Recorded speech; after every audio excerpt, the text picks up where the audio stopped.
Okay students, dipole moment మీద discuss చేద్దామండి. Dipole moment is denoted by mu అండి. What is the dipole moment? For example, this dipole moment is observed in polar molecules only. Polar మాలిక్యూల్స్లో మాత్రమే dipole moment మీరు observe చేయగలరు. For example HF ఉందండి, hydrogen fluoride. ఏమంటే ఇది polar బాండా non polar బాండా? 100% పోలారేగా. ఎందుకంటే యాక్చువల్గా ఈ రెండింటి మధ్య ఉన్న కోవాలెంట్ బాండ్ ఈక్వల్గా షేర్ అవ్వాలి. ఇది ఒక ఎలక్ట్రాన్ని కంట్రిబ్యూట్ చేస్తే, ఇది ఒక ఎలక్ట్రాన్ కంట్రిబ్యూట్ చేస్తే ఫామ్ అవుతున్న ఎలక్ట్రాన్ పెయిన్ని రెండు యాటమ్స్ కూడా ఏం చేయాలండి? ఈక్వల్గా షేర్ చేసుకోవాలి. అయితే ఇప్పుడు ఏమవుతుందంటే, due to high electron negativity of fluorine, the electron pair ఈ షిఫ్టెడ్ టువర్డ్స్ ద ఫ్లోరిన్ అండి. ఎలక్ట్రాన్ పేర్ ఎటువైపు షిఫ్ట్ అయితే ఫ్లోరిన్ వైపు షిఫ్ట్ అవుతుంది. So this fluorine at is the partial negative charge and hydrogen is the partial positive charge. So this bond is called, ఈ బాండ్ని మనం ఏమని పిలుస్తామండి? పోలార్ బాండ్ అని పిలుస్తాం. This bond is known as the polar bond. ఎందుకంటే దీని మీద plus minus charges వస్తున్నాయి కాబట్టి దీన్ని పోలార్ బాండ్ అని పిలుస్తాం. సాధారణంగా హెటిరో అటామిక్ మాలిక్యూల్స్ అన్నీ కూడా పొలారిటీని కలిగి ఉంటాయండి. హెటిరో అటామిక్ మాలిక్యూల్స్ అంటే డిఫరెంట్ ఆటమ్స్ నుంచి ఫామ్ అవుతున్నటువంటి మాలిక్యూల్స్ని హెటిరో అటామిక్ మాలిక్యూల్స్ అని పిలుస్తామండి. హెచ్ఎఫ్ సేమ్ ఆటమ్స్ కాదుగా, హెచ్ఎఫ్ డిఫరెంట్ ఆటమ్స్ నుంచి ఫామ్ అవుతున్నాయి. అందువల్ల వీటిని ఏమని పిలుస్తాం అంటే హెటిరో అటామిక్ మాలిక్యూల్స్ అని పిలుస్తాం. ఈ హెటిరో అటామిక్ మాలిక్యూల్స్లో గుర్తుంచుకోనండి, ఖచ్చితంగా పొలారిటీ ఉంటుందండి. ఏమంటే ఇప్పుడు ఈ బాండ్ ఏమవుతుందండి? It is shifted towards the fluorine, కొంచెం ఫ్లోరిన్ వైపు షిఫ్ట్ అవుతుందండి. అంటే ఈ due to electronegativity the bond is shifted towards the fluorine, it is called bond moment.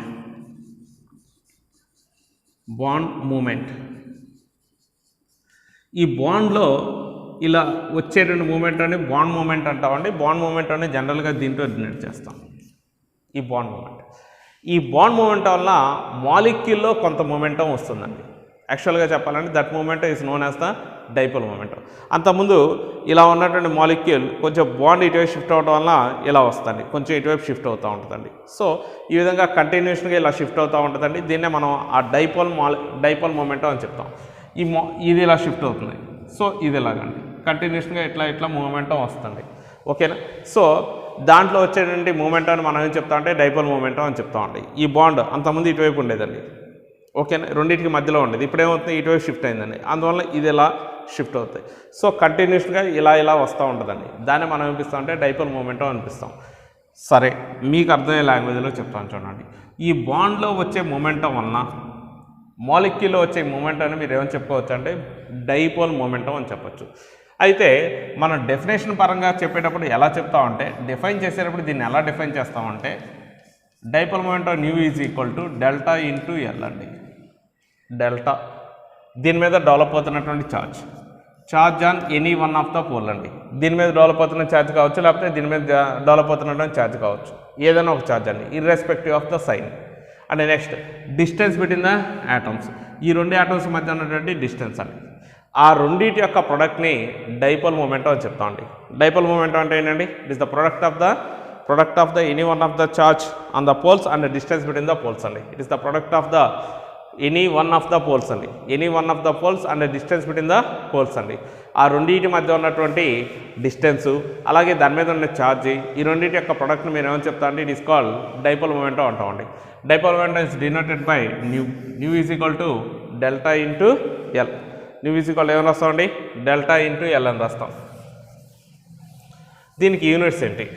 జనరల్గా ఏమంటే ఇది ఛార్జ్ కాబట్టి క్లూమ్స్లో చెప్తామండి, డిస్టెన్స్ కాబట్టి మీటర్లో చెప్తాం. కాబట్టి nu is equal to coulomb metres అని చెప్పచ్చు. ఇంకోటి ఈఎస్సి సెంటీమీటర్స్, ఛార్జ్ ఈఎస్సి అండి, ఎలక్ట్రోస్టాటిక్ యూనిట్స్. ఇదేమో డిస్టెన్స్ కాబట్టి సెంటీమీటర్స్, దాన్ని ఈఎస్సి సెంటీమీటర్స్లో కూడా చెప్పచ్చు అండి. లేదంటే దీనికి ఒక యూనిట్స్ ఉందండి, that is called debye. D E B Y అండి. 1 debye is equal to 3.3 into 10⁻³ coulomb metres అండి. 3.3 ఇంటూ 10⁻³ క్లూమ్ మీటర్స్. లేదంటే 1 debye is equal to 4.802 into 10⁻18 ESU centimetres. 1 debye is equal to 3.3 into 10⁻³ coulomb metres అండి. కులూంబ్ మీటర్స్, నాట్ సెంటీమీటర్స్ అండి. ఇది క్లూమ్ metres. లేదంటే 4.802 into లేదంటే 4.8 into 10⁻18 ESC centimetres అండి. అర్థమైంది? అలా చెప్పినా పర్లేదండి.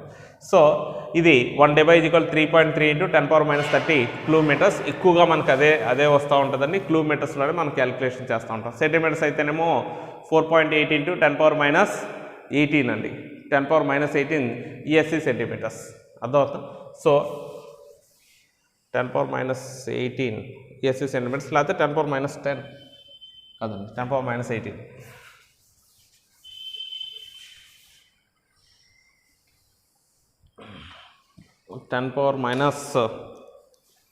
-18 ESC సెంటీమీటర్స్ అండి.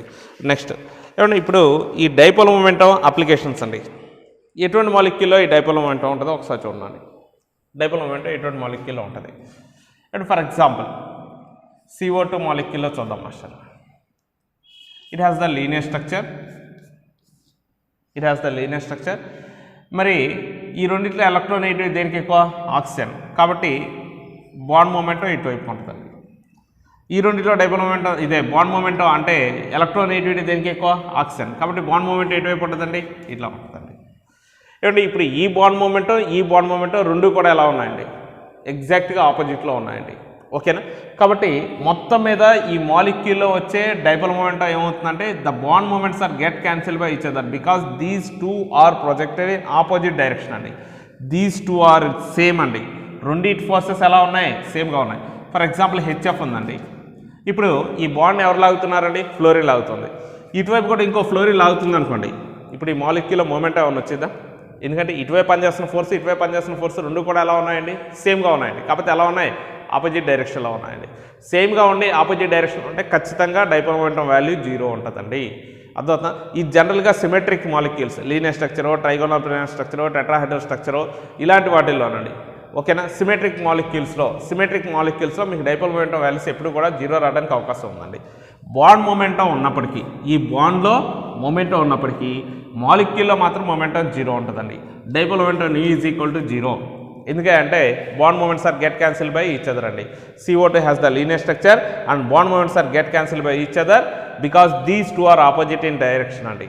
So these are get cancel by each other. So the net dipole momentum new is equal to ఏమవుతుందంటే 0. అలాంటిది ఇంకొక ఎగ్జాంపుల్ అండి, BeCl2. ఇది చూడండి, సేమ్ బీలో కూడా అంతేనండి. ఈ బాండ్ ఎటువైపు షిఫ్ట్ అయితే క్లోరిన్ వైపు షిఫ్ట్ అవుతుందండి. మరి ఈ బాండ్ ఎటువైపు షిఫ్ట్ అయితే ఇటువైపు, ఎందుకంటే దీనికి ఎలక్ట్రోనెగటివ్ కాబట్టి ఈ బాండ్లో మూమెంట్ ఎటువైపు ఉంటుందండి? ఇటువైపు ఉంటుంది. ఈ బాండ్లో మూమెంట్ ఎటువైపు ఉంటుందండి? ఇటువైపు ఉంటుంది. రెండు బాండ్ మూమెంట్స్ ఎలా ఉన్నాయండి? ఆపోజిట్లో ఉన్నాయి కాబట్టి dipole momentum new is equal ఏమవుతుందండి? 0 అవుతుందండి. ఓకేనా? So it is the linear structure and bond moments are get cancel by each other. So the dipole momentum new is equal ఏమవుతుందంటే 0 అవుతుంది. ఇంకొక ఎగ్జాంపుల్ చెప్తానండి, BCl3.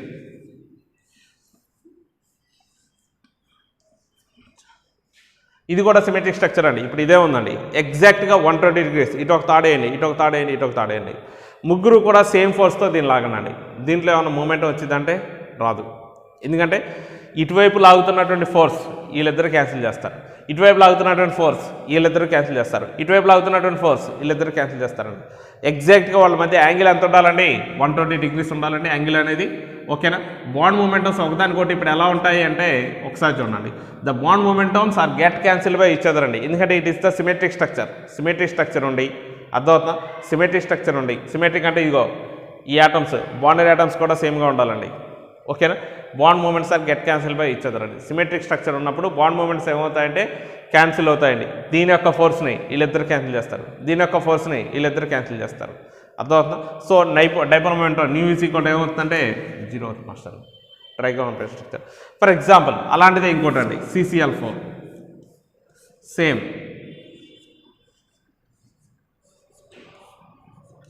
బాండ్ మూమెంట్స్ ఒకదానికోటి cancel అయిపోతాయండి. Net dipole momentum new is equal to 0 అవుతుందండి. మరి ఎలాంటి వాటికి ఈ డైపోల్ మొమెంటం ఉంటుంది? ఎగ్జాంపుల్ చూడండి. ఇది CO2, ఇది BeCl2, OF2 రాశాను master. OF2 it has the angular structure. చూడండి, యాంగులర్ స్ట్రక్చర్ అండి. ఈ బాండ్ మూమెంట్ ఎటువైపు ఉంటుంది, ఫ్లోరిన్ వైపు ఉంటుంది. ఈ బాండ్ మూమెంట్ ఎటువైపు ఉంటుంది, ఫ్లోరిన్ ఉంటుంది. ఏమండి రెండు లీనియర్గా ఉన్నట్టయితే క్యాన్సిల్ అయ్యాయి. మరి రెండు ఎటువైపు ఉన్నాయండి, రెండు ఆపోజిట్లో లేవుగా, ఒక డిఫరెంట్ డైరెక్షన్లో ఉన్నాయండి. ఇప్పుడు ఇందువల్ల దీనికి డైపోల్ మూమెంట్ ఎంతో కొంత ఉంటుందండి. ఇట్స్ నాట్ జీరో, జీరో కాదండి, ఎంతో కొంత ఉంటుంది. ఎందుకంటే దీనికి యాంగులర్ స్ట్రక్చర్ అండి. అర్థమవుతుందా? అదే ఈ విధంగా లీనియర్ స్ట్రక్చర్ ఉన్నట్లయితే బాండ్ మూమెంట్స్ రెండు కూడా క్యాన్సిల్ అయ్యండి, డైపోల్ మూమెంట్ ఎంతో కొంత ఉండేది. కానీ ఇప్పుడు ఈ బాండ్ మూమెంట్స్ క్యాన్సిల్ అవ్వగా, కాబట్టి ఎంతో కొంత డైపోల్ మూమెంట్ ఉంటుందండి, ఎంతో కొంత డైపోల్ మూమెంట్ ఉంటుంది. గుర్తుంచుకోండి, very very very important. Angular structure for example NH3 తీసుకుందాం అసలు, లేదంటే NF3 తీసుకుందామండి. NF3 దీనికి ఏ స్ట్రక్చర్ ఉంటుందండి, పిరమిడల్ స్ట్రక్చర్ ఉంటుంది. చూడండి NF3.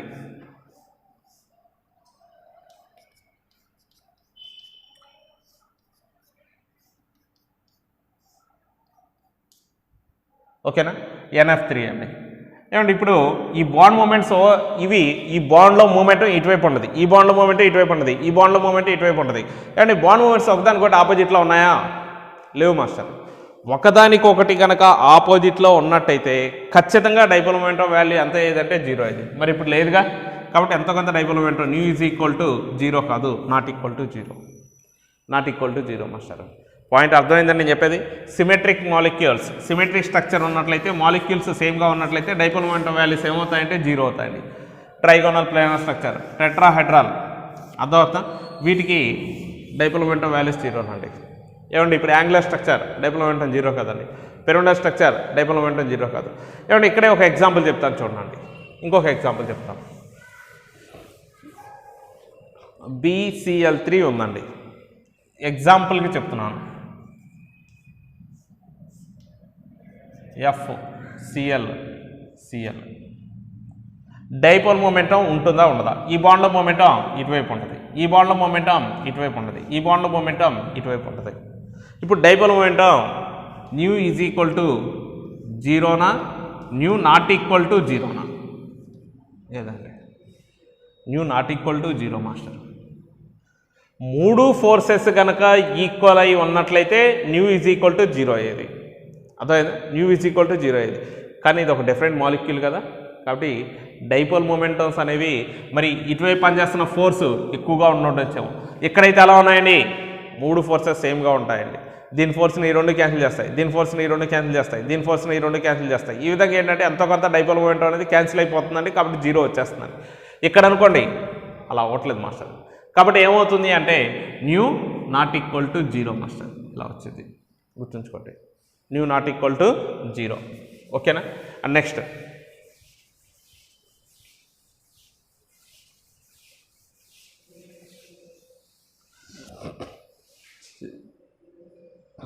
అంటే ఇక్కడ మీరు ఒక విషయాన్ని గమనించండి, ఏంటి అన్నట్లయితే మాలిక్యూల్ సిమెట్రీ అయి ఉంటేనే డైపోల్ మొమెంటం జీరో అవడానికి ఛాన్సెస్ ఉన్నాయి. సిమెట్రిక్ అయి ఉంటేనే డైపోల్ మొమెంటం జీరో అవడానికి ఛాన్సెస్ ఉంటాయి, గుర్తుంచుకోండి. నెక్స్ట్ ఏమంటే ఇంకొక అప్లికేషన్ చూద్దాం.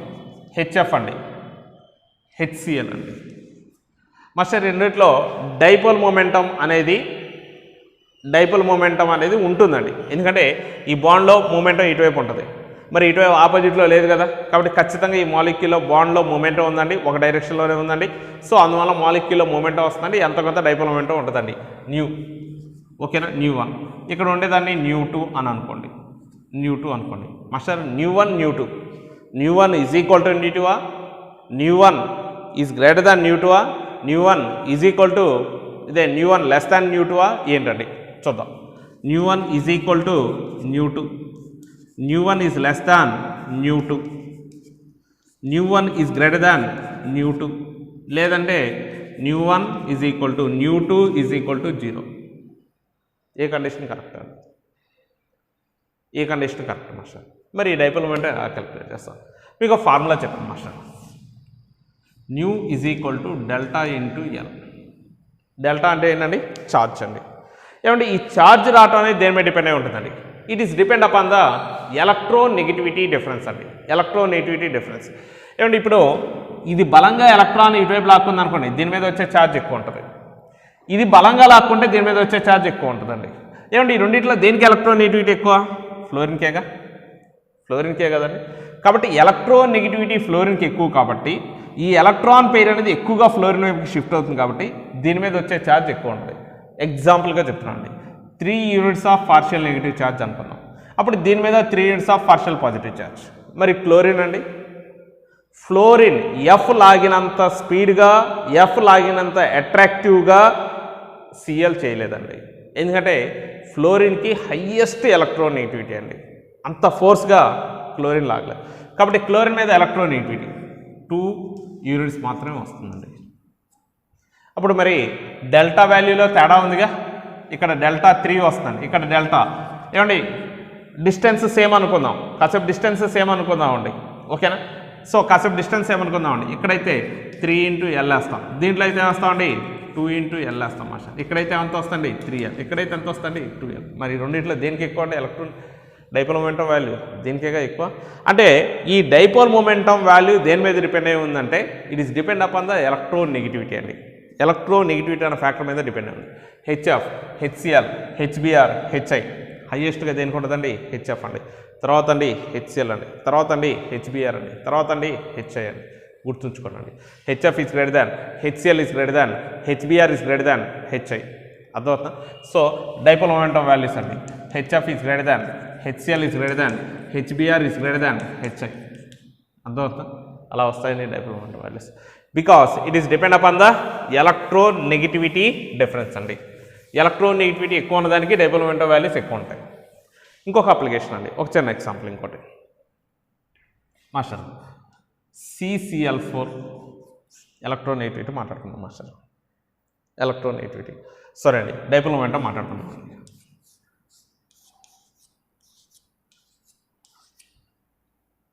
ఈ బాండ్ ఇటువైపు లాగుతుందండి, ఈ బాండ్ ఇటువైపు పనిచేస్తుంది, ఈ బాండ్ ఇటువైపు పనిచేస్తుంది, ఈ బాండ్ ఇటువైపు పనిచేస్తుంది. It is the tetrahedral structure అండి. Dipole momentum new is equal to ఏమవుతుందని చెప్పానండి 0 if the molecule is symmetric and bonds are symmetric అండి.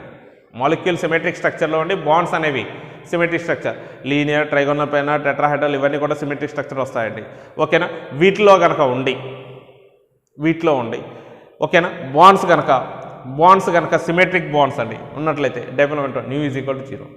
మరి ఇప్పుడు CHCl3 ఉంది మాస్టర్, CHCl3 చూడండి, ఒకటి హెచ్ మాస్టర్.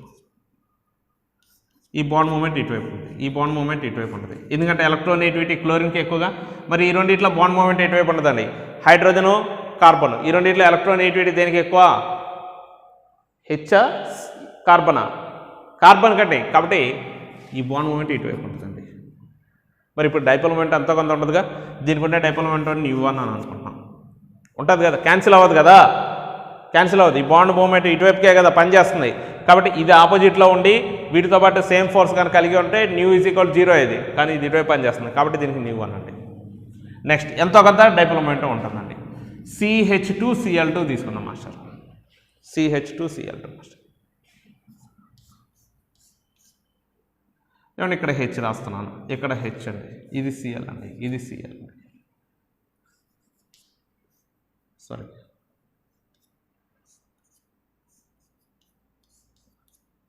దీనికి ఎంతో కొంత డైపోల్ మొమెంటం ఉంటుందిగా U2. నెక్స్ట్ ఇంకోటి రాస్తాం మాస్టర్, ఇక్కడ CHCl3 సారీ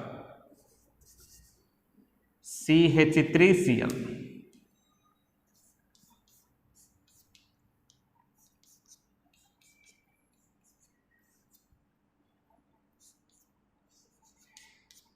బాండ్ మూమెంట్ అని ఎలా చూపించాలి, దీనికి U3 మాస్టర్. అసలు ఇక్కడ ఎందుకు క్యాన్సిల్ అయిపోయాయండి, ఇవన్నీ ఆపోజిట్ ఫోర్సెస్ అండి, ఒకదానికొకటి బలంగా ఆపోజిట్లో లాక్కున్నాయి, అందువల్ల క్యాన్సిల్ అయిపోయిందండి. మరి ఎక్కడండి ఇలా ఆపోజిట్లో పుల్ చేసేటువంటి ఫోర్సెస్ తగ్గాయండి ఇక్కడ, ఎందుకంటే ఇది వేరేదండి, అర్థమవుతుంది, ఫోర్సెస్ తగ్గాయి కాబట్టి న్యూ అన్నాను. ఎక్కడండి ఇవి రెండేగా ఆపోజిట్లో పనిచేసేది, ఇవి రెండేగా, దీని బాండ్ మూమెంట్ ఇది క్యాన్సిల్ చేస్తుంది, దీని బాండ్ మూమెంట్ ఇది క్యాన్సిల్ చేస్తుంది, అంతే కదా. ఈ బాండ్ మూమెంట్ ఇది క్యాన్సిల్ చేస్తుంది, ఈ బాండ్ మూమెంట్ ఇటువైపు క్యాన్సిల్ చేస్తుందండి. ఏమంటే ఇవేం చేస్తున్నాయండి, ఇవన్నీ కూడా ఈ డైరెక్షన్లోనే పనిచేస్తున్నాయి, ఇవేం క్యాన్సిల్ చేయట్లా. ఇవి ఆపోజిట్లో లాక్కున్నట్టయితే వీటి ఫోర్సెస్ని ఇవి క్యాన్సిల్ చేసాయి, అర్థమైందా. ఇవి ఆపోజిట్లో లాక్కోవట్లేదు కదా, ఇది ఇటువైపుకే పనిచేస్తుంది, ఇటువైపుకే పనిచేస్తుంది. కాబట్టి ఇక్కడ ఎంతో కొంత డైపోల్ మొమెంటం వచ్చిందండి, ఇక్కడ ఒకసారి చూడండి మాస్టర్. ఏమండి ఈ బాండ్ మూమెంట్ ఇటు పనిచేస్తుందండి, ఈ బాండ్ మూమెంట్ ఇవన్నీ కూడా ఒకటే డైరెక్షన్లో ఉన్నాయండి, ఒకటే డైరెక్షన్లో. ఇక్కడ అసలు అపోజింగ్ ఫోర్సెసే లేవు, ఇక్కడ అపోజింగ్ ఫోర్సెస్ లేవు. ఇక్కడైతే 3 అపోజింగ్ ఫోర్సెస్ అండి, ఒకదాన్ని కూడా క్యాన్సిల్ చేసుకుని 3 అపోజింగ్. ఇక్కడైతే 2 అపోజింగ్ ఫోర్సెస్ ఉన్నాయండి, ఇక్కడైతే ఆల్మోస్ట్ అపోజింగ్ ఫోర్సెసే లేవండి, అన్నీ కూడా ఒకటే డైరెక్షన్లో పనిచేస్తున్నాయి. ఏమండి అపోజింగ్ ఫోర్సెస్ కనుక ఉన్నట్లయితే, ఆపోజిట్లో పనిచేసే ఫోర్సెస్ అండి, అపోజింగ్ ఫోర్సెస్ కనుక ఉన్నట్లయితే dipole momentum value తగ్గుతుందండి.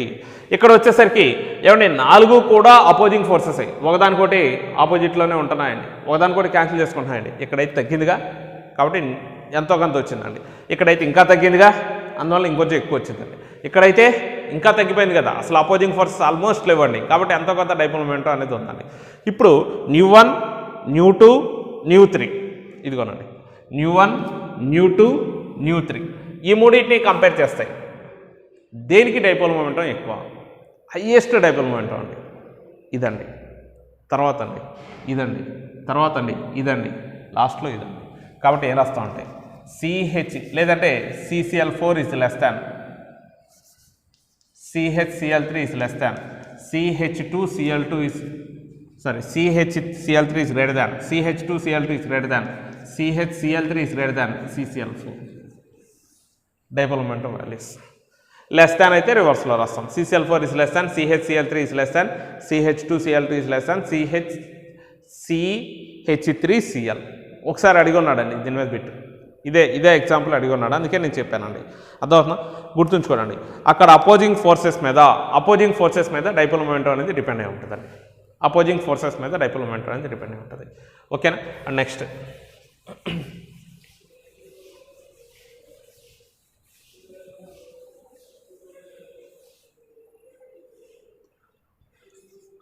OF2 molecule అండి. దీనికి ఏ స్ట్రక్చర్ ఉందండి? యాంగులర్. దీంట్లో డైపోల్ మొమెంటం న్యూ కావాలండి, దీని ఫార్ములా ఉందండి 2 into bond moment into cos θ/2 అండి. 2 into bond moment into cos θ/2 ఇది ఇస్తే వాడు బాండ్ మూమెంటం ఇచ్చి ఈ రెండింటి మధ్య యాంగిల్ కనుక ఇస్తే డైపోల్ మొమెంటం క్యాలిక్యులేట్ చేయొచ్చండి. ఓకేనా?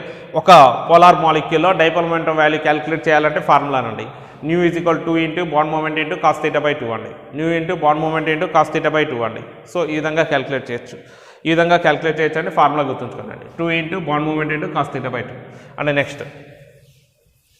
అలాగే ఇంకొక అప్లికేషన్ అండి, HF కోవలెంట్ బాండా అయానిక్ బాండా? HF is it covalent or ionic? చెప్పాలండి. ఇట్ ఈస్ ద కోవలెంట్, అంతే కదండి. NaCl లాంటిది కాదు కదా, Na+Cl- లా ఉండదు కదండి. కాకపోతే దీంట్లో పార్షియల్ పాజిటివ్ పార్షియల్ నెగిటివ్ వచ్చింది, పోలార్ బాండ్ అయింది, అంతేగాని పూర్తిగా ఇది ఇటు వెళ్ళిపోయింది, బాండ్ అటు వెళ్ళిపోయి దీని మీద మైనస్ దీని మీద పూర్తిగా ప్లస్ రాలేదండి. It is the polar covalent bond. రెండింటి మధ్య సమానంగా పంచుకోబడవలసినటువంటి ఎలక్ట్రాన్ పెయిర్ ఏమైంది అంటే కొంచెం ఇటువైపు జరిగిందండి, అందువలన పొలారిటీ వచ్చింది. దీని మీద పార్షియల్ నెగిటివ్, దీని మీద పార్షియల్ పాజిటివ్, పొలారిటీ వచ్చింది అంతే. అర్థమవుతుందా? అంతేగాని ఇది అయానిక్ బాండ్ ఏం కాదండి, ఇట్ ఈస్ ద పోలార్. కాకపోతే దీని మీద partial positive partial negative charges develop అవటం వలన దీంట్లో ఎంతో కొంత అయానిక్ క్యారెక్టర్ అనేది డెవలప్ అయినట్టే, 100% అండి, దాంట్లో తిరిగేలేదు. గ్యారంటీగా అయానిక్ క్యారెక్టర్ అనేది డెవలప్ అయినట్టండి. ఇలాంటి మాలిక్యూల్స్లో పోలార్ మాలిక్యూల్స్లో అయానిక్ క్యారెక్టర్ కనుక్కోవాలి అన్నట్లయితే percentage of ionic character is equal to ionic percentage అండి, ionic percentage is okay mu observed by mu calculated into 100 అండి. ఇది formula. Percentage of ionic percentage అండి, అయానిక్ పర్సంటేజ్ అది రాసుకోండి, అయానిక్ పర్సంటేజ్ అండి.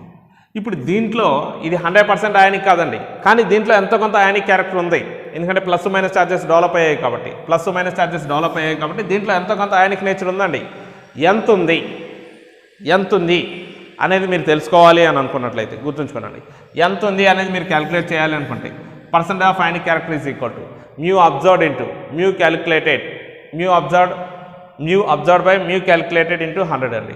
మ్యూ అబ్జర్వ్డ్ అంటే ఎక్స్పెరిమెంటల్ ద్వారా ఎంత వచ్చింది, క్యాలిక్యులేటెడ్ అది పూర్తిగా డిసోసియేట్ అయ్యింది అనుకొని మనం క్యాలిక్యులేట్ చేస్తాయి ఎంత వస్తాయి, మనం క్యాలిక్యులేట్ చేస్తాయి పూర్తిగా అయానిక్ అయిపోయింది అని చెప్పి క్యాలిక్యులేట్ చేసి ఇంటూ 100 వేస్తాయి. అప్పుడు మనకు వచ్చేది ఏంటంటే it is the percent of ionic character అండి. పర్సెంట్ ఆఫ్ అయానిక్ క్యారెక్టర్ గుర్తుంచుకోండి. పర్సంటేజ్ ఆఫ్ అయానిక్ క్యారెక్టర్ మీద కూడా బిట్లు అడిగి ఉన్నాడండి. దీని మీద మనం కొన్ని ప్రాబ్లమ్స్ కూడా చేస్తాం ఇప్పుడు, ఓకేనా. So percent of ionic character అండి. Percent of ionic character is equal to చూడండి percent of ionic character percent of ionic nature is equal to percent of ionic nature is equal to mu observed into mu observed by mu calculated into 100 and mu observed by mu calculated into 100 and it is the percent of ionic character. It gives the percent of ionic character. గుర్తుంచుకోండి, very very very very important master. Next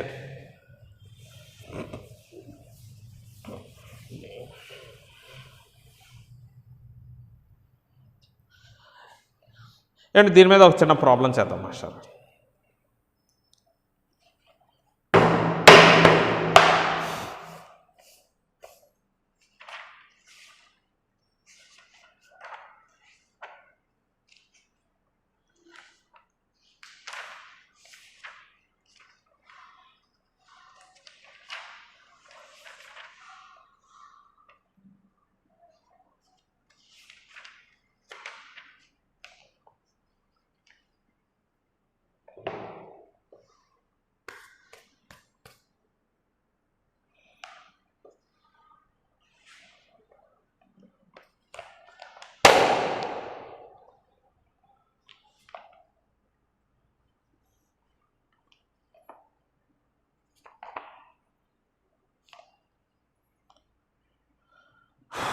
చూడండి, bond length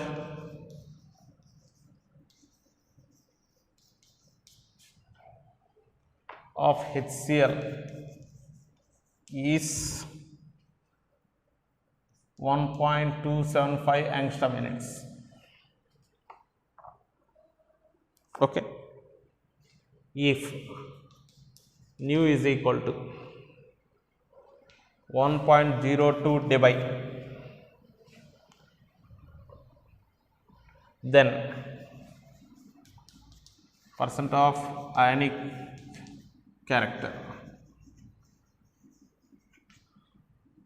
of HCl, percent of ionic character of HCl. ఏమండి వాడు ఇది experiment ద్వారా ఎంత ఉందని calculate చేశాడండి. వాడు ఇచ్చాడు మ్యూ ఎక్స్పెరిమెంటల్ వాల్యూ, ఇది ఎంత ఇచ్చాడంటే 1.02 dBi అండి. ఇప్పుడు మనం మ్యూ క్యాలిక్యులేటెడ్ చేయాలి మాస్టర్, క్యాలిక్యులేట్ చేయాలండి, క్యాలిక్యులేట్ చేయాలి మాస్టర్. ఏమంటే ఎలా క్యాలిక్యులేట్ చేస్తాం? మ్యూ ఈజ్ ఈక్వల్ టు మనం ఎలా రాస్తామండి, డెల్టా ఇంటూ ఎల్. డెల్టా అంటే ఏంటి మాస్టర్? ఛార్జ్ అండి. ఈ ఛార్జ్ ఎలా తెలిసింది మాస్టర్? HCl పూర్తిగా డిసోసియేట్ అయింది అనుకోండి, H++ Cl minus, H++ Cl minus అండి. H+ కంప్లీట్గా 1 యూనిట్ ఛార్జ్ వచ్చిందండి, Cl minus 1 unit negative charge, దీని మీద 1 యూనిట్ పాజిటివ్ ఛార్జ్, దీని మీద 1 unit positive charge, 1 unit negative charge అండి. ఏమండి ఛార్జ్ 1 యూనిట్ అన్నాం అనుకోండి, ఎంత ఉంటుందండి? 1.602 ఇంటూ 10⁻⁻19 కూలుంబ్స్ అండి. ఒక యూనిట్ దీని మీద ఎంత వచ్చిందండి? 1 యూనిట్ ఛార్జ్ వచ్చింది. 1 యూనిట్ ఛార్జ్ అంటే ఎంత? 1.602 ఇంటూ 10⁻⁻19 కూలుంబ్స్ అండి. సో దీని మీద ఛార్జ్ అండి ఎంత వచ్చింది అంటే 1.602 ఛార్జ్ అండి. డెల్టా ఎంత అంటే 1.602 ఇంటూ 10⁻⁻19 కూలుంబ్స్. దీని మీద అన్ని కూలుంబ్స్ పాజిటివ్ ఛార్జ్ ఉంది, లేకపోతే దీని మీద అన్ని కూలుంబ్స్ నెగిటివ్ ఛార్జ్ ఉంది. ఛార్జ్ అనేది ఉందండి. డిస్టెన్స్ ఎలా ఎంత ఇచ్చారు మాస్టర్? ఇదిగో 1.275. ఓకేనా. ఏమండి యాంగ్స్టామ్ యూనిట్స్ ఇచ్చాడండి. మనం ఇప్పుడు new is equal to delta into L అనే ఫార్ములాలో సబ్స్టిట్యూట్ చేయాలండి.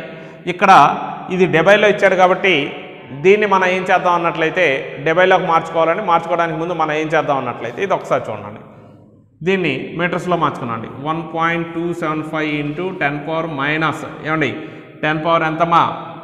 1 యాంగ్స్టామ్ యూనిట్ అంటే 10 1 angstrom unit is equal to 1 angstrom unit అండి 10⁻⁸ సెంటీమీటర్స్. మరి ఎన్ని మీటర్స్ అండి 10⁻−10 మీటర్స్. ఫార్ములాస్ రావాలి మాస్టర్, అవి తెలుసుకోవాలండి. ఆల్రెడీ నేను చెప్పాను అంతకుముందు.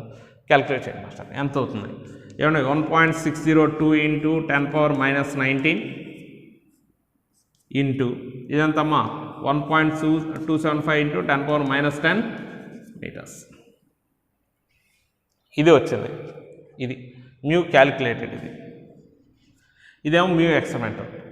పర్సెంట్ ఆఫ్ ఐనిక్ క్యారెక్టర్ అంటే ఏం రాస్తామండి, mu experimental by mu calculated. Experimental లేకపోతే దీన్ని అబ్జర్వ్డ్ అని కూడా రాసుకోవచ్చు. Observed, mu observed by mu calculated into 100 అండి. దీని ప్రకారం లెక్క కడితే న్యూ అబ్జర్వ్డ్ అండి. ఏమంటే ఈ డెబైని నేను ఇప్పుడు ఏం చేస్తున్నానంటే కిలోమీటర్స్లోకి మార్చానండి. 1 Debye is equal to 3.3 × 10⁻−30 kilometres. 3.3 × 10⁻−30 kilometres by, ఇప్పుడు అది లెక్కేస్తే ఎంత వచ్చిందో చూసుకోండి.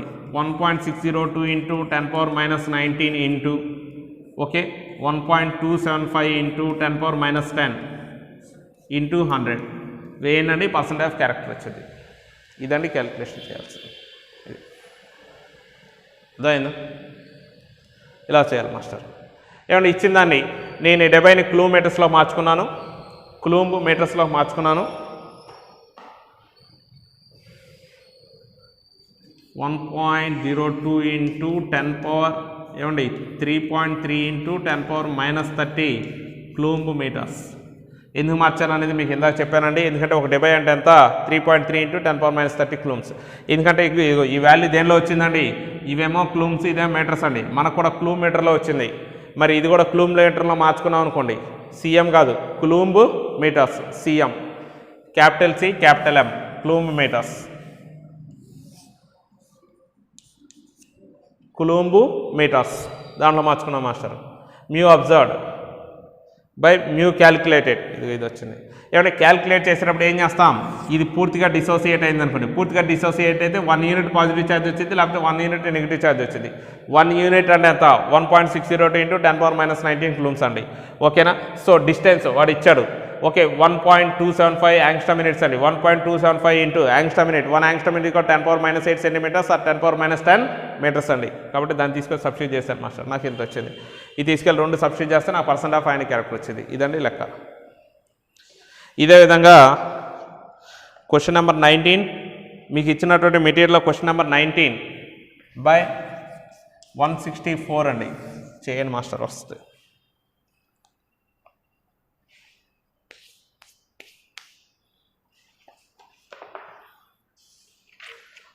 ఓకేనా.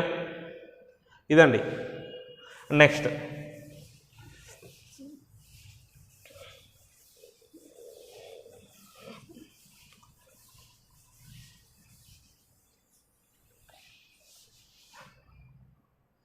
అండ్ ఇక్కడ ఇంకో కాన్సెప్ట్ చెప్పాలి.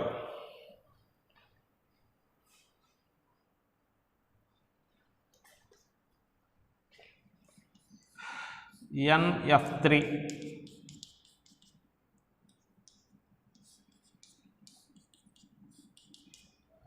NCl3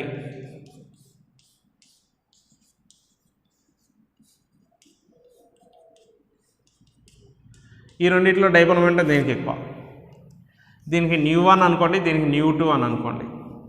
దేనికి ఎక్కువ డైపోల్ మొమెంటం, ν1కి ఎక్కువ ν2కి ఎక్కువ. ν1 అండి, ఎందుకంటే ఎలక్ట్రోనెగటివిటీ ఎక్కువ ఉంది కాబట్టి, ఎలక్ట్రోనెగటివిటీ డిఫరెన్స్ ఎక్కువ ఉంది కాబట్టి దీనికి డైపోల్ మొమెంటం ఎక్కువ ఉంటుందండి. ν1 ఈజ్ గ్రేటర్ దాన్ ν2 అండి. ఓకేనా. NF3 is greater than NCl3. ఏమండి ఇప్పుడు మరి NH3 తీసుకుందాం మాస్టర్. ఇది ఐపీలో కూడా ఇంపార్టెంట్ క్వశ్చన్ అండి. NH3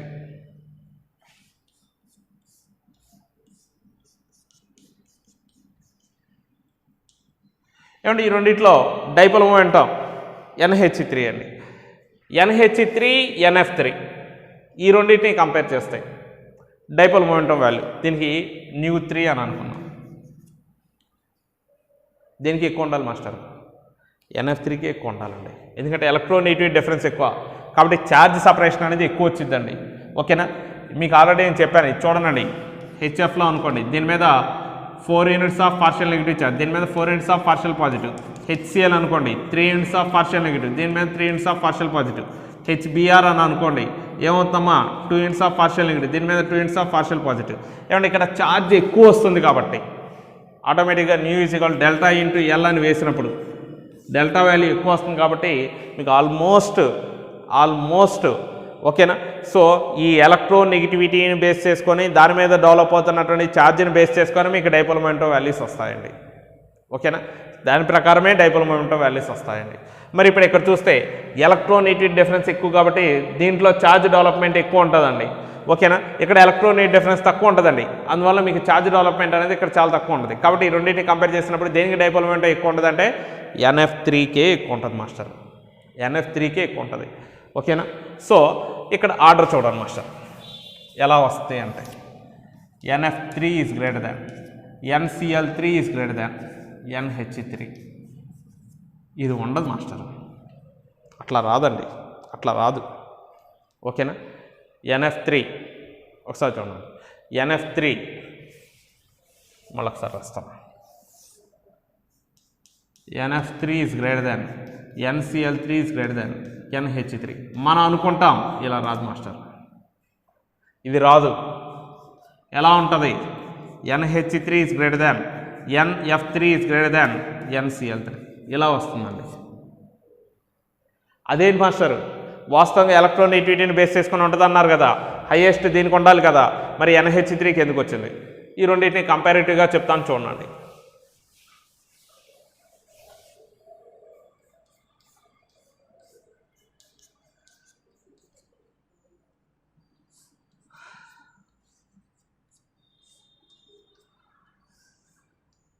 దీంట్లో ఒక లోన్ పేరు ఉందండి. ఏమంటే దీనికి వీళ్ళు ఇచ్చే ఎక్స్ప్లెనేషన్ ఏంటంటే దీంట్లో బాండ్ మూమెంట్స్ అన్నీ ఇటువైపు ఉన్నాయండి, ఫ్లోరిన్ వైపు ఉన్నాయి. లోన్ పేర్ మూమెంటం ఆపోజిట్ ఇలా ఉందండి, ఆపోజిట్ డైరెక్షన్లో ఉందండి. నెక్స్ట్ దీంట్లో బాండ్ మూమెంట్స్ ఎటువైపు ఉన్నాయండి, నైట్రోజన్, ఎందుకంటే దీనికి ఎలక్ట్రోనెగటివిటీ ఎక్కువ కాబట్టి ఇటువైపు ఉన్నాయండి. మరి లోన్ పేర్ మూమెంట్ ఈ డైరెక్షన్లో ఉందండి.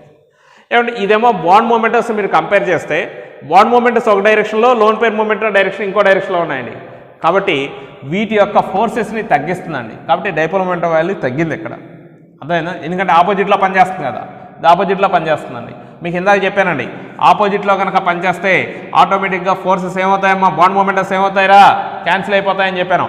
అందువల్ల వీటి యొక్క బాండ్ మూమెంటోని ఇది క్యాన్సిల్ చేస్తుంది, కొంత దూరం క్యాన్సిల్ చేస్తుంది, మొత్తం క్యాన్సిల్ చేయలేదు, కొంత దూరం క్యాన్సిల్ చేస్తుంది. అందువల్ల డైపోల్ మొమెంటం రావాల్సిన దానికంటే తక్కువ వస్తుంది. నెక్స్ట్ ఇక్కడ ఒకసారి చూడండి, ఇప్పుడు ఈ బాండ్ మూమెంటమ్స్ అన్నీ ఈ డైరెక్షన్లో ఉన్నాయి, లోన్ పేర్ మూమెంటం ఈ డైరెక్షన్లో ఉన్నాయి, అన్ని మూమెంటమ్స్ ఒకే డైరెక్షన్లో ఉన్నాయిగా. ఇక్కడ అపోజింగ్ ఫోర్సెస్ లేవు కదా, అపోజింగ్ ఫోర్సెస్ లేవు కాబట్టి దీంట్లో డైపోల్ మొమెంటం వాల్యూ ఎక్కువ వస్తుంది మాస్టర్. దీంట్లో అపోజింగ్ ఫోర్స్ ఉంది కాబట్టి డైపోల్ మొమెంటం వాల్యూ తగ్గిందండి. సో ఈ రెండింటిని కంపేర్ చేసినప్పుడు NF3 NH3 ఈ రెండింటిని కంపేర్ చేసినప్పుడు NF3 NH3 దీంట్లో వచ్చిన డైపోల్ మొమెంటం వాల్యూ ν1 అని అనుకోండి, దీంట్లో వచ్చిన డైపోల్ మొమెంటం వాల్యూ ν2 అని అనుకున్నట్లయితే ఈ రెండింటిలో దేనికి ఎక్కువ ఉంటుంది అంటే ν2 ఈజ్ గ్రేటర్ దాన్ ν1 అండి. ఇది very very very very important అండి, చాలా చాలా చాలా ఇంపార్టెంట్ మాస్టర్. ఈ రెండింటిలో డైపోల్ మొమెంటం వాస్తవంగా దీనికి ఎక్కువ ఉండాలండి, కానీ దేనికి ఎక్కువ ఉంటుందండి, దీనికి ఎక్కువ వస్తుంది. కారణం ఏంటమ్మా, ఇక్కడ అపోజింగ్ ఫోర్సెస్ లేవు, బాండ్ మూమెంటమ్స్ లోన్ పేర్ మూమెంటం ఒకటే డైరెక్షన్లో ఉన్నాయి. ఇక్కడైతేనండి బాండ్ మూమెంటమ్స్ ఒక డైరెక్షన్లో ఉన్నాయి, లోన్ పేర్ మూమెంటం ఇంకో డైరెక్షన్లో ఉందండి. అందువల్ల ఏమవుతుంది అన్నట్లయితే, అందువల్ల ఏమవుతుందండి దీంట్లో డైపోల్ మొమెంటం వాల్యూ తగ్గుతుందండి. ఓకేనా, రెండింటికి సేమ్ స్ట్రక్చర్ అండి, పిరమిడల్ స్ట్రక్చరే, ఇది పిరమిడల్ స్ట్రక్చరే, ఇది కూడా పిరమిడల్ స్ట్రక్చరే. కాకపోతే ఇక్కడ బాండ్ మూమెంటమ్స్ ఈ డైరెక్షన్లో ఉన్నాయండి, lone pair moment opposite direction ఉంది, అపోజింగ్ ఫోర్స్ ఉంది. ఎక్కడైతే వెళ్ళేవండి అన్నీ కూడా సేమ్ డైరెక్షన్ ఉంది కాబట్టి డైపోల్ మొమెంటం వాల్యూ ఎక్కువ వస్తుందండి.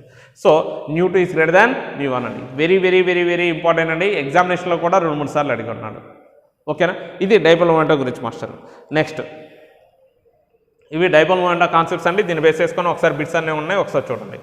అంటే next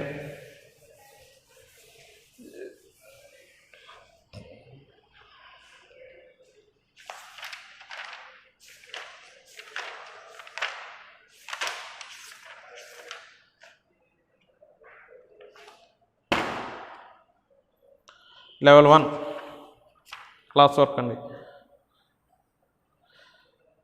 the pure covalent double bond is present in master. ఇది ఆల్రెడీ 46 మీరు చేయొచ్చండి. డైపోల్ మొమెంటం వాల్యూ మీద 2-3 బిట్లు ఉన్నాయండి. కన్వర్షన్ ఆఫ్ డైపోల్ మొమెంటం 1 అంటే ఎంత? 3.3 × 10⁻³ కిలోమీటర్స్. ఇది ఒక్కటే ఉంది ఇక్కడ బిట్టు. క్లాస్ 1 హోంవర్క్లో ఏమైనా ఉందని చూద్దాం.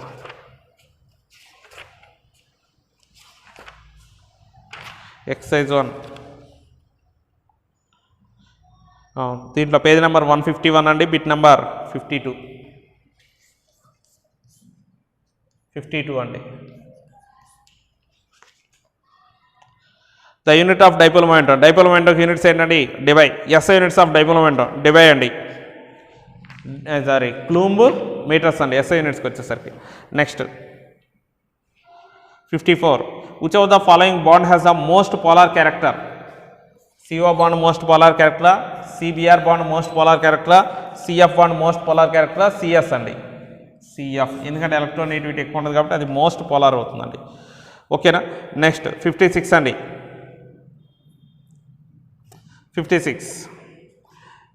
55 ఉందండి. HCl, ఇంకోటి CCl, ఇంకోటి CCl, CCl, ఇంకోటి NaCl. వీటిలో ప్యూర్ కోవాలెంట్ బాండ్ అంటే నాన్ పోలార్ అండి. నాన్ పోలార్ కోవాలెంట్ బాండ్ దేంట్లో ఉంది అని అన్నాడు. సేమ్ యాటమ్స్ మధ్య ఉండేది ఏంటండి? నాన్ పోలార్ కోవాలెంట్ బాండ్గా. ఇక్కడ ఉండేది పోలార్ కోవాలెంట్ బాండ్, ఇక్కడ ఉండేది పోలార్ కోవాలెంట్ బాండ్. ఇదైతే అయానిక్ అండి, ఇదైతే అయానిక్. ఏమండి, 2 డిఫరెంట్ యాటమ్స్ మధ్య ఖచ్చితంగా ఏముంటుందని చెప్పాను? పొలారిటీ ఉంటుంది. సేమ్ యాటమ్స్ మధ్య పొలారిటీ ఉండదు, ఎందుకంటే ఎలక్ట్రాన్ పేరు ఇటువైపు కానీ షిఫ్ట్ అవ్వదు. రెండింటికి సమానమైన డిస్టెన్స్లో ఉంటుంది కాబట్టి దీంట్లో ప్లస్ మైనస్ ఛార్జెస్ రావండి. అందువల్ల ఇదేమైందంటే నాన్ పోలార్. ఇవి 2 కూడా పోలార్. వాడు అడిగింది అదేనండి, pure form. Next 58 the molecule having non zero dipole momentum. Non zero dipole momentum అంటే డైపోల్ మొమెంటం ఉన్నది ఏంటిది అని అంటున్నాడు. ఒకసారి చూడండి master. H2O2, CH4, C2H6, BF4-.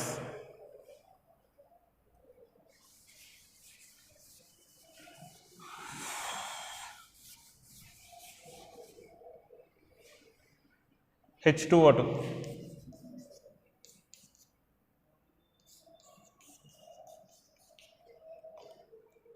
దీంట్లో ఉంటుంది మాస్టర్.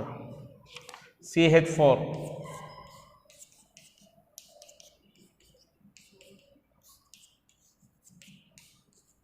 సిమెట్రిక్ మాలిక్యూల్స్ బాండ్స్ అని ఒకటే డైరెక్షన్లో ఒకవైపుకే పనిచేస్తున్నాయండి కాబట్టి డైపోల్ మొమెంటం 0 అయితే అపోజింగ్ ఫోర్సెస్ లేకపోయినా వీటిలో అన్నింటిలో ఒకే వైపు ఉంటుందండి ఫోర్స్. C2H6 సిమెట్రిక్ స్ట్రక్చర్ అండి. నెక్స్ట్ BF4- టెట్రాహైడ్రల్ అండి. సేమ్ యాటమ్స్ అంటే dipole momentum new is equal to 0 అవుతుందండి. కాబట్టి వీటిలో డైపోల్ మొమెంటం ఉన్నటువంటిది ఏంటి అని అంటున్నాడు. ఇదిగో ఇదైతే లీనియర్ కాదుగా కాబట్టి దీనికి dipole momentum new not equal to 0. ఇక్కడ dipole momentum new is equal to 0 నండి. దీంట్లో న్యూ ఈజ్ ఈక్వల్ టు 0. ఇక్కడికి వచ్చేసరికి ఏమంటే ఇది ట్రైగోనల్ ప్లేనార్ స్ట్రక్చర్ అండి. సో అన్నీ కూడా సిమెట్రిక్ బాండ్స్ లాగే కనిపిస్తున్నాయి. ఒకసారి చూడండి, న్యూ ఈజ్ ఈక్వల్ టు 0 అవుతుందండి. ఇక్కడికి వచ్చేసరికి సేమ్ సిమెట్రిక్ స్ట్రక్చర్ అండి, new is equal to 0 master.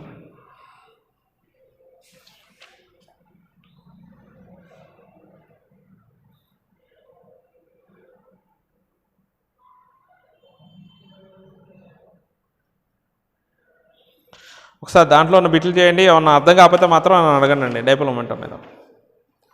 Next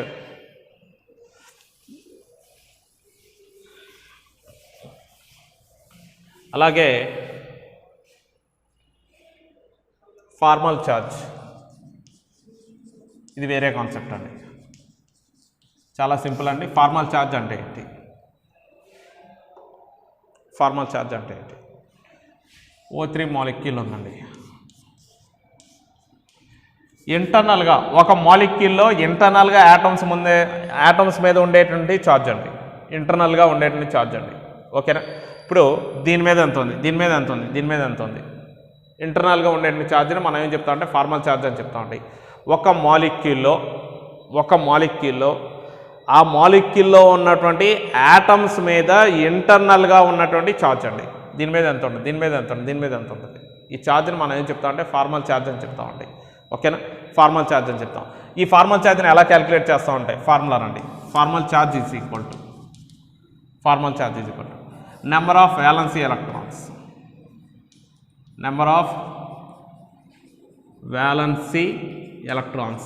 minus చూడండి number of valency electrons minus number of lone pair electrons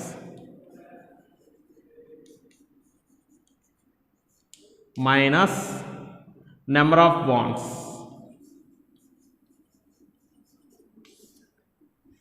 number of valency electrons minus number of lone pair electrons minus number of bonds అండి. ఏమండి ఇది 1 2 3 అనుకున్నాం. ఏమండి ఇక్కడ వీటి యొక్క octet structure రాస్తే ఇక్కడ 2 లోన్ పెయిర్స్ వస్తాయండి. ఇక్కడికి వచ్చేసరికి ఒక లోన్ పెయిర్ ఉంటుందండి. దీని చుట్టూ 3 లోన్ పెయిర్స్ ఉంటాయి. వీటి యొక్క స్ట్రక్చర్స్ మీరు రాసుకోగలిగితే మీకు ఛార్జ్ ఈజీగా వచ్చిందండి. అయితే ఎక్కువగా వాడు O3 గురించి అడుగుతారు కాబట్టి ఇది నేర్చుకోనండి. మీరు క్లాస్లో వచ్చినప్పుడు నేను చెప్తాను. ఇంకా నెంబర్ ఆఫ్ మాలిక్యూల్స్ ఎగ్జాంపుల్స్ చెప్తాను చూడండి. ఏమంటే formal charge very very important concept అండి. ఎంసెట్లో 4-5 సార్లు అడుగున్నాడు బిట్టు దీని మీద. ఓకేనా, ఇది ఒకసారి చూడండి. ఎక్కువగా ఓజోన్ మీదే అడుగుతాడు మాస్టర్, ఓజోన్ మీదే అడుగుతాడండి. సో ఇక్కడ ఒకసారి చూడండి O3 మాలిక్యూల్ యొక్క స్ట్రక్చర్ ఎలా ఉంటుంది మాస్టర్. ఓకేనా, ఇక్కడ ఆక్సిజన్కి డబుల్ బాండ్ ఉంటుందండి. మరి ప్రతి దాని చుట్టూ 8 ఎలక్ట్రాన్స్ ఉండాలిగా. 2 2 4 బాండ్ పెయిర్స్ ఉన్నాయండి. 4 ఎలక్ట్రాన్స్ వచ్చాయండి, బాండెడ్ ఎలక్ట్రాన్స్. ఇది ఒక లోన్ పెయిర్, ఇది ఒక లోన్ పెయిర్, 8 వచ్చాయండి. ఇప్పుడు దీని చుట్టూ 3 ఉన్నాయండి, అంటే ఒక లోన్ పెయిర్ అవసరం అవుతున్నాయి. దీని దగ్గర ఒక బాండే ఉంది కాబట్టి దీని చుట్టూ 3 లోన్ పెయిర్స్ వేసుకోండి, మీకు సరిపోతుంది. ఇప్పుడు 8 అవుతాయి. 1 2 3 6 అండి. ఇది ఒక బాండ్ నుంచి ఒకటి 8 అండి. ఇది 1 2 4 అండి. మరి ఇదొకటి 2 బాండ్స్ అంటే 4 ఎలక్ట్రాన్స్. బాండ్ అంటే 1 ఎలక్ట్రాన్ కదా, ఇది 2 ఎలక్ట్రాన్స్ కదా. బాండ్ అంటే 2 ఎలక్ట్రాన్స్ కదండి. మరి 2 బాండ్స్ అంటే 4 ఎలక్ట్రాన్స్, మొత్తం 8 అండి. ఇక్కడికి వస్తే 1 2 3 ఉన్నాయండి, అంటే 6 ఎలక్ట్రాన్స్ కాబట్టి ఒక లోన్ పేరు వేసుకోండి, 8 అవుతుందండి. అది స్ట్రక్చర్. ఓకేనా, సో ఇప్పుడు దీన్ని లెక్కేద్దాం మాస్టర్. ఫస్ట్ ఆక్సిజన్ ఎంత అంటే ఫస్ట్ ఆక్సిజన్ కనుక మీరు లెక్కేసుకుంటే ఫస్ట్ ఆక్సిజన్ది ఫార్ములా ఏంటండి, formal charge is equal to number of valency electrons. Oxygen కదా, అటామిక్ నెంబర్ 8 అండి. Electronic configuration 1s2 2s2 2p4. Outer most ఆర్బిట్ని ఏమంటాం, వ్యాలెన్సీ ఆర్బిట్ అంటాం. వ్యాలెన్సీ ఆర్బిట్లో ఉన్న ఎలక్ట్రాన్స్ ఏమని పిలుస్తాం, వ్యాలెన్సీ ఎలక్ట్రాన్స్ అని పిలుస్తాం. ఇప్పుడు వ్యాలెన్సీ ఎలక్ట్రాన్స్ ఎన్ని ఉన్నాయి మాస్టరు, 6 ఉన్నాయండి. వ్యాలెన్సీ ఎలక్ట్రాన్స్ ఎన్ని ఉన్నాయండి, 6. కాబట్టి number of valency electrons 6 minus number of lone pair electrons master 2 2 4 minus number of bonds అండి, బాండ్సే 2 బాండ్స్ అండి. ఫార్మల్ ఛార్జ్ వాల్యూ ఎంత వచ్చింది, 0. రెండో దానికండి ఫార్మల్ ఛార్జ్ చూద్దాం. Number of valency electrons first రాయాల్సిన ఫార్ములా ఏంటండి, నెంబర్ ఆఫ్ వ్యాలెన్సీ ఎలక్ట్రాన్స్ ఆక్సిజనే కాబట్టి 6 అండి. Number of lone pair electrons 2 అండి. నెంబర్ ఆఫ్ బాండ్స్ అండి 1 2 3 +1. ఎందుకంటే దీని దగ్గర లెక్కేస్తున్నాగా నెంబర్ ఆఫ్ వ్యాలెన్సీ ఎలక్ట్రాన్స్, ఇది ఆక్సిజనే కదా. ఆక్సిజన్ దగ్గర వ్యాలెన్సీ ఎలక్ట్రాన్స్ ఎన్ని ఉంటాయి, ఇదిగో వ్యాలెన్సీ ఆర్బిట్లో ఎన్ని ఎలక్ట్రాన్స్ ఉన్నాయి మాస్టరు, 6 ఉన్నాయి. కాబట్టి 6 minus number of lone pair electrons, ఇదిగోనండి 2 ఉన్నాయి master 2 minus number of bonds అండి 1 2 3 అండి. కాబట్టి ఎంత అవుతుందండి, +1. ఛార్జ్ ఎంత వస్తుందమ్మా, దీని మీద ఫార్మల్ ఛార్జ్ +1 వస్తుంది. మూడో ఆక్సిజన్ కండి formal charge is equal to number of valency electrons. Master ఇక్కడ వ్యాలెన్సీ అంటే ఆక్సిజనేగా, వ్యాలెన్సీ అంటే ఎన్ని వస్తుందమ్మా, 6 వస్తుందిగా. వ్యాలెన్సీ ఆర్బిట్లో 6 ఎలక్ట్రాన్సేగా ఉంది కాబట్టి వ్యాలెన్సీ ఎలక్ట్రాన్స్ ఎన్ని అవుతాయి, 6 minus number of lone pair electrons 1 2 3 loan pairs అంటే ఎన్ని ఎలక్ట్రాన్స్ అమ్మా, 6 మైనస్ నెంబర్ ఆఫ్ బాండ్స్ 1 అండి. ఛార్జ్ ఎంత వస్తుంది మాస్టరు, -1. దీని మీద ఫార్మల్ ఛార్జ్ ఎంత, 0. దీని మీద ఎంత, +1. దీని మీద ఎంత, -1. గుర్తుంచుకోండి మాస్టర్. ఫార్మల్ ఛార్జ్ అంటే ఫార్ములా ఇది. ఫార్మల్ ఛార్జ్ అంటే ఫార్ములా ఏంటండి, number of valency electrons minus number of lone pair electrons minus number of bonds. మళ్ళీ ఒకసారి చెప్తాను మాస్టర్.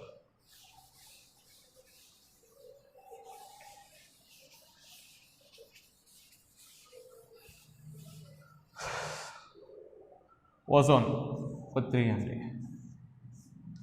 దాని స్ట్రక్చర్ ఇది. మరి ఇప్పుడు ఈ ఆక్సిజన్ దగ్గర 4 ఎలక్ట్రాన్స్ ఉన్నాయి, 2 బాండ్స్ అంటే 4 ఎలక్ట్రాన్సేగా, 2 లోన్ పేర్స్ వేసుకోండి. మరి ఇప్పుడు దీని దగ్గర 3 బాండ్స్ ఉన్నాయి అంటే 6 ఎలక్ట్రాన్లే ఉన్నాయి కాబట్టి ఒక లోన్ పేర్ వేసుకోండి. మరి దీని దగ్గర 1 బాండే ఉంది అంటే 2 ఎలక్ట్రాన్స్ కాబట్టి 3 లోన్ పేర్స్ వేసుకోండి. ఫార్మల్ ఛార్జ్ ఫార్ములా ఏంటండి? నెంబర్ ఆఫ్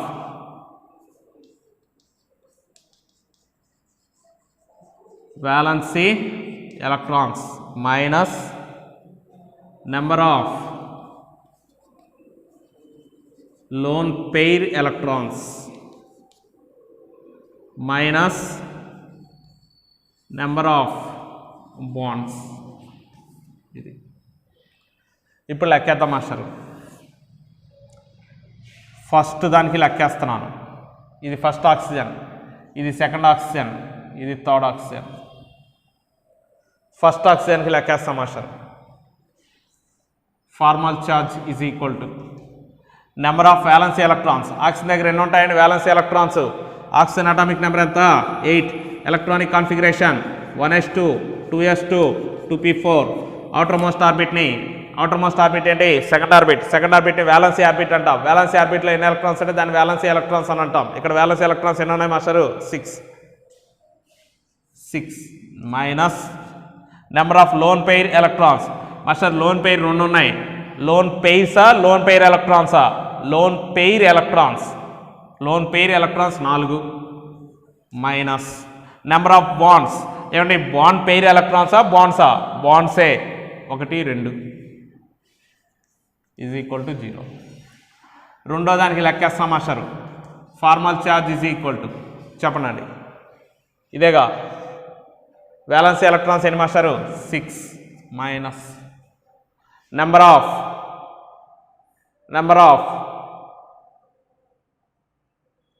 ఆఫ్ చెప్పాలి. లోన్ పెయిర్ ఎలక్ట్రాన్స్ ఎన్ని ఉన్నాయి? 2 minus number of bonds 1 2 3 plus మూడో దానికండి ఫార్మల్ ఛార్జ్ వ్యాలెన్సీ ఎలక్ట్రాన్స్.